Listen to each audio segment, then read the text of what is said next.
visszajössz.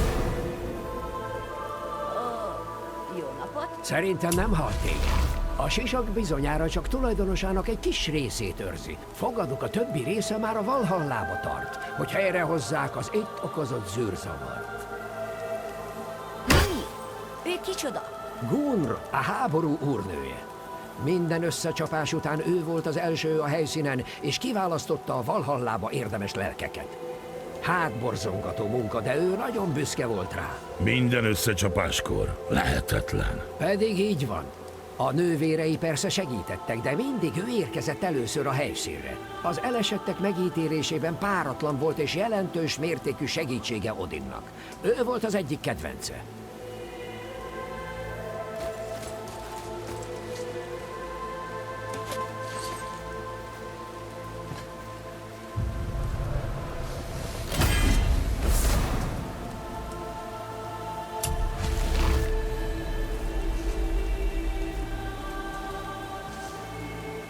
Gondül.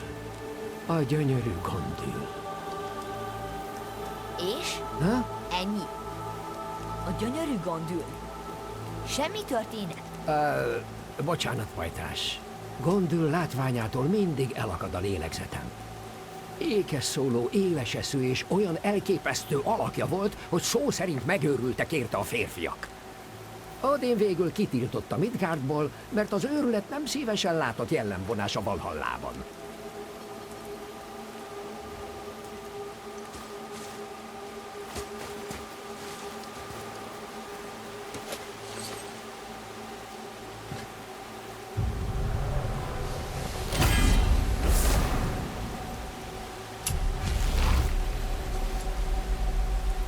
Ez nem más, mint Gildriful, a Valhalla fegyvermestere.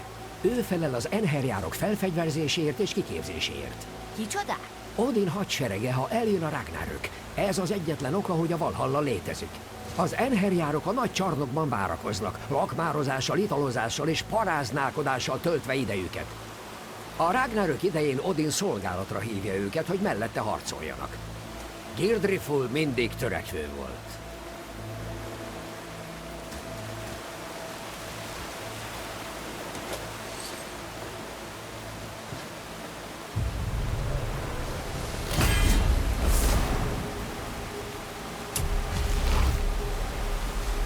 Ő itt barátaim Kara. A valkürök légies természetűek, de Kara, ez a nő a testet öltött vadvihar.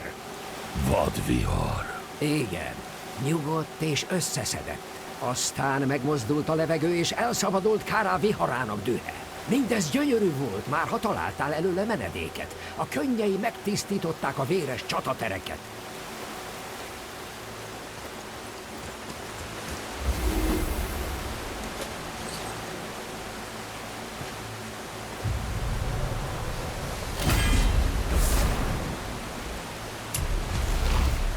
Ő Róta, az elesettek kiválasztója. Azt hittem, minden valkűr az. Nem egészen pajtás, bár erről híresek, és messze ez a legnagyobb feladatuk, de láttad, mi történik a halottakkal a valkűrök ítélete nélkül.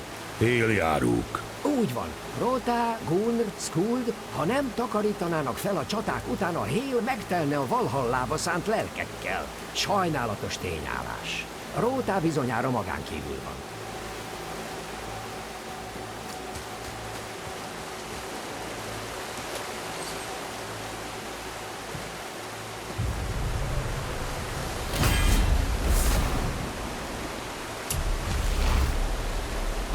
És itt van a gyógyító. Egy gyógyító valkűr. Furcsa. Valójában tényleg furcsa volt. Nagyon csendes és nyugodt. Ahol a nővérei heves zúgók voltak, egy szelíd csermely. Gyógyította halandók és istenek sebeit is, és még egy minden tudó bölcsét is, aki egyszer részegen zuhant le egy hegyről. Erre nem vagyok büszke.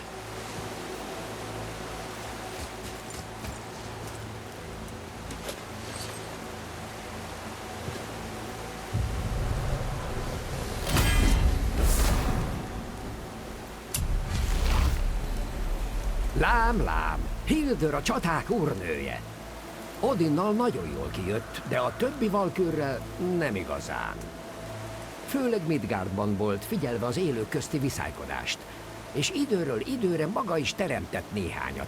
Imádta a viszályokat. Egyesek szerint ő maga volt a testet öltött viszály. Kíváncsi vagyok, mit fog tenni most, hogy szabad.